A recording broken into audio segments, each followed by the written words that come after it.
On a sunny day at the end of May, Andrew Cady and his two daughters, aged 11 and 16, launched their Sea-Doos into Lake Powell, located in the Florida Panhandle.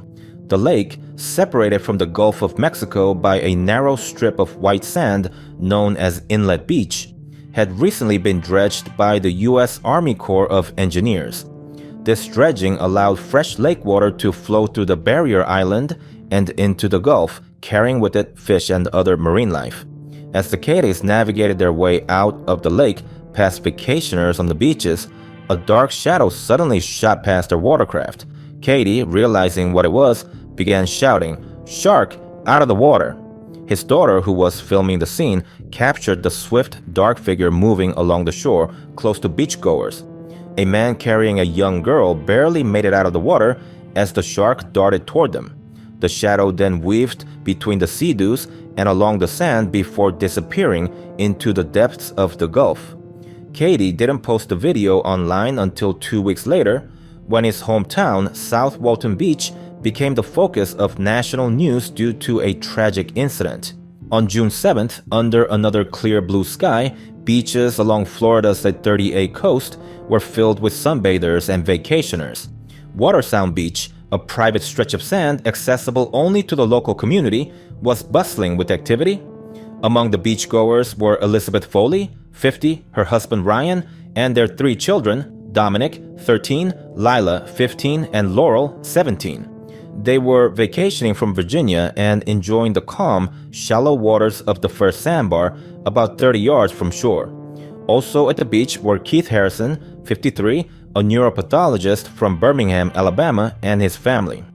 They were nearing the end of a week-long trip, and the water, which had been murky earlier in the week, was now clear and inviting. Suddenly, screams echoed across the beach. Harrison initially thought they were from children playing, but when he turned toward the noise, he saw a plume of blood spreading in the water. Rushing to the scene, he found Elizabeth Foley emerging from the water with severe injuries. Half of her left forearm and hand were missing, flesh from her buttocks was torn, and blood was pouring from her pelvis. Her children were crying out in horror, and Ryan was trying to support her. Just behind them, Harrison noticed a dark shape lurking in the crimson-tinged water. Another witness, an experienced diver, later identified it as a bull shark. Harrison grabbed Elizabeth from her husband and began carrying her to shore while applying pressure to her left brachial artery in an attempt to control the bleeding. Meanwhile, 3 women, Riley Smith, Bailey Massa, and Abby Judeman, were enjoying their own beach day. The friends who had driven all night from Columbia, Missouri for a girls' weekend were relaxing under a beach tent when they heard the screams. Smith, a 22-year-old paramedic, immediately recognized the signs of a shark attack.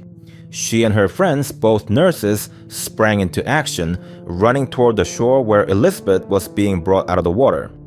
On the sand, Harrison and Ryan Foley laid Elizabeth down. Smith joined them, applying pressure to Elizabeth's pelvic area with a towel. She used her fists to press down on the crevice where Elizabeth's right leg met her waist, trying to stop the bleeding from the severed femoral artery.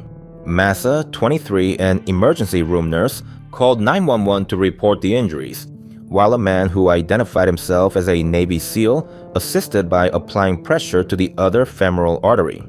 Another bystander, Harrison's sister-in-law, Amy Jones, wrapped Elizabeth's left arm in a towel. Despite their best efforts, Elizabeth was losing blood rapidly. Smith and Massa worked frantically to keep her alive, while Yudman, a nurse for a medical specialist, tried to keep Elizabeth awake. Ryan knelt beside his wife, telling her how much he loved her and praying with her. Calls to the emergency services captured the chaos of the scene, with dispatch logs noting the ongoing screams and the severity of Elizabeth's injuries. As more bystanders arrived to help, the scene became increasingly frantic. Alyssa Huffman, a 44-year-old spine and orthopedic implant company CEO who had trained as a lifeguard, joined the group. She cradled Elizabeth's head in her hands and led her through breathing exercises to keep her conscious, reminding her of the strength she had shown during childbirth and encouraging her to fight for her children. Jacob Cherry, a certified registered nurse anesthetist, was at a nearby community pool when he received a call from his mother-in-law about the commotion on the beach. Assuming it was a minor incident, he jogged down to the scene. When he arrived, however, he quickly realized the gravity of the situation. He took over the task of applying pressure to one of Elizabeth's femoral arteries and adjusted the towel on her left arm, shocked to see that it had been bitten clean off. As the minutes ticked by, the group on the beach grew increasingly anxious for professional medical help. At 1:30 p.m., 9 minutes after the initial 911 call, Walton County Sheriff's Deputy Chris Webster arrived with 2 bags of medical supplies. His body cam footage shows him handing a tourniquet to the team and asking about Elizabeth's condition. Smith applied the tourniquet to Elizabeth's left arm, and Massa recorded the time, 1:32 p.m., noting that leaving it on too long could cause further damage. Tensions rose as the group worked to stabilize Elizabeth. Cherry, Smith, Massa, and the others were barefoot on the scorching sand, struggling to keep Elizabeth alive. When they asked for an IV to replenish her blood, Webster informed them that he didn't have one. The realization that they would have to carry Elizabeth across the boardwalk and through the dunes to reach an ambulance only added to their frustration.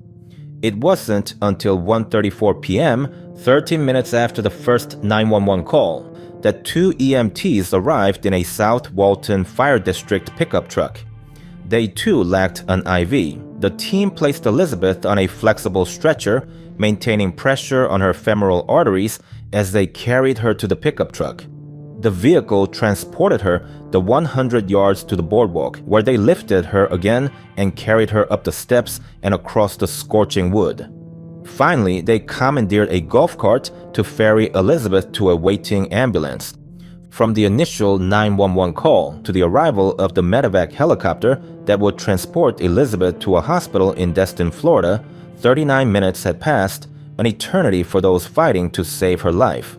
The South Walton Fire District oversees 26 miles of beaches along Florida's Emerald Coast, using a flag warning system to indicate surf conditions and potential dangers in the water.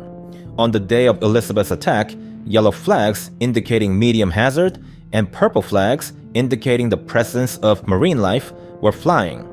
As Elizabeth was being transported to the hospital, South Walton Fire District Beach Safety Director David Vaughn and Walton County Sheriff's Captain Scott Hogboom discussed whether to change the flags or close the beaches. Despite the severity of the attack, they decided to maintain a localized closure, following protocols from the United States Lifeguard Association. The decision to keep most of the beaches open led to rising concerns among the local community, especially as shark sightings in the area became more frequent. Judah Barbie, a charter fishing boat captain from Destin, noted that bull shark encounters had increased dramatically in recent years. Where he once struggled to catch a shark, now his charters were pulling in dozens each year, with some fish being bitten by sharks before they could be reeled in. Demian Chapman, director of the Center for Shark Research at the Mote Marine Laboratory and Aquarium, explained that while shark populations might be rising, the likelihood of a shark attack remains statistically low. Unlike predators like crocodiles, sharks do not see humans as prey, and if they did, attacks would be far more common. Nevertheless, other regions have taken steps to monitor shark activity more closely. In Cape Cod, the nonprofit Atlantic White Shark Conservancy has been tagging sharks and tracking them using the Sharktivity app, which provides real-time data on shark locations. Just 4 miles east of Watersound Beach, where Elizabeth had been attacked, another tragedy was unfolding. Delaney Quinley was leading a bachelorette party at Seacrest Beach when they noticed a white South Walton Fire District truck speeding along the sand toward Watersound, its lights flashing. They assumed it was responding to a typical beach emergency. Later that afternoon, the group settled into their spot on the crowded beach. The water was clear and they enjoyed a few hours of sunbathing and splashing in the surf. Nearby, Lulu Gribbin, 15, and her identical twin sister, Ellie, were also enjoying the water with friends.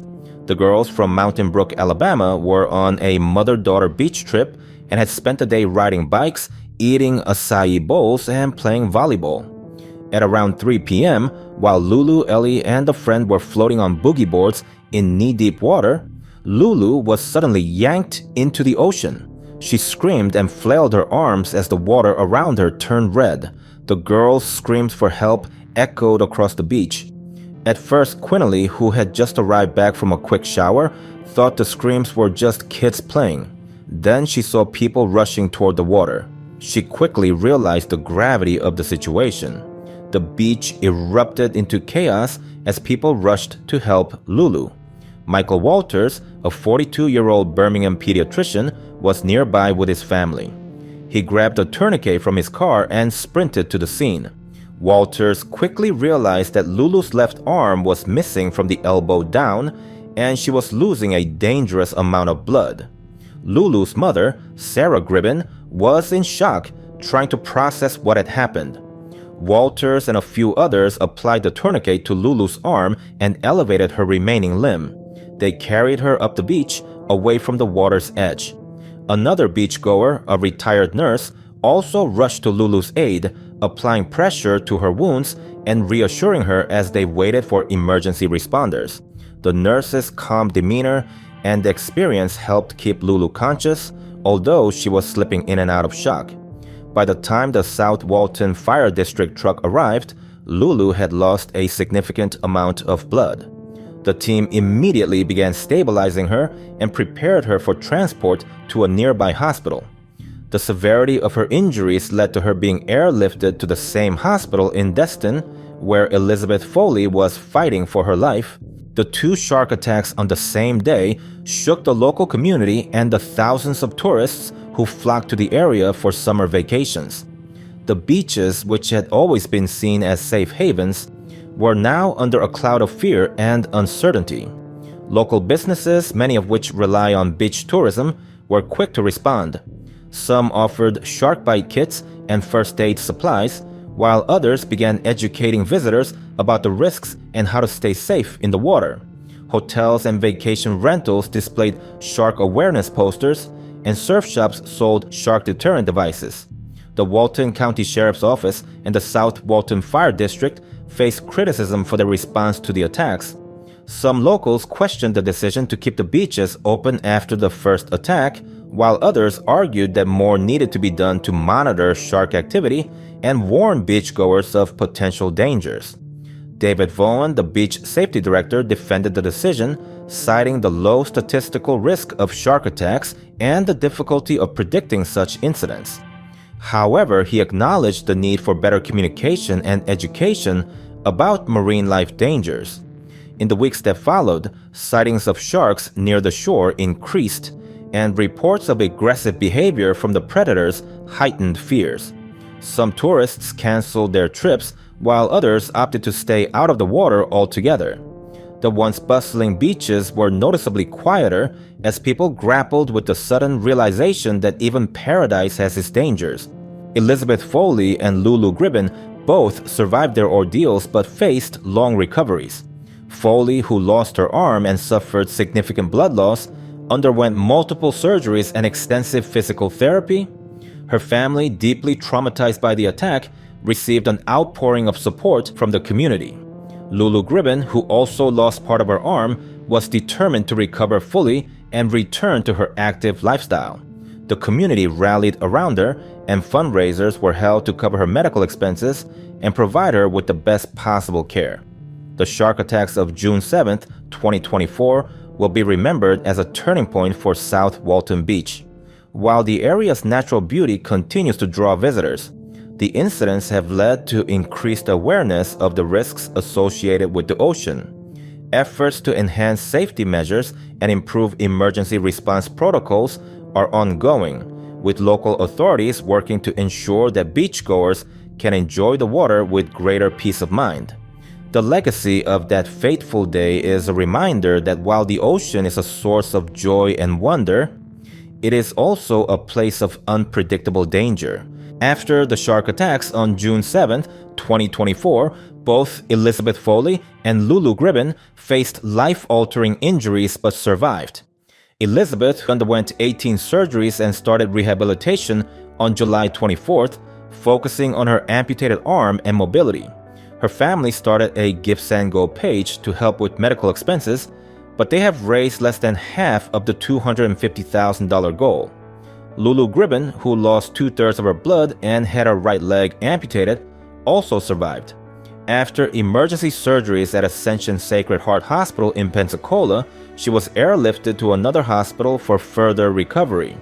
Her journey has gained widespread attention, with her recovery documented online by her mother. Public figures like Nick Saban, Charles Barkley, and Garth Brooks have shown support, and Lulu's Instagram page has amassed over 151,000 followers. A line of merchandise has been created to raise funds for her medical care.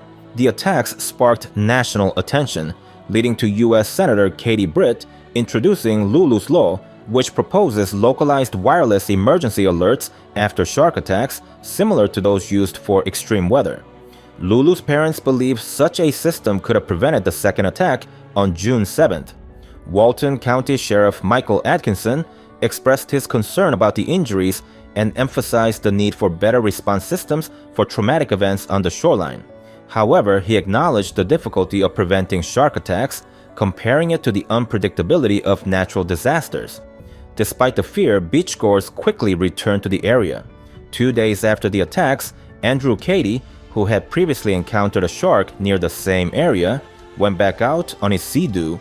He filmed another close encounter with a bull shark, which he posted online. Cady has since decided to keep his children out of the water until he understands more about the shark population in the area. Since the attacks on June 7th, there have been at least 8 more shark attacks in Florida and Texas, raising concerns about the rising shark activity. However, the beaches along the 30A coast, including Seacrest Beach, remain popular with visitors who continue to enjoy the surf despite occasional shark sightings.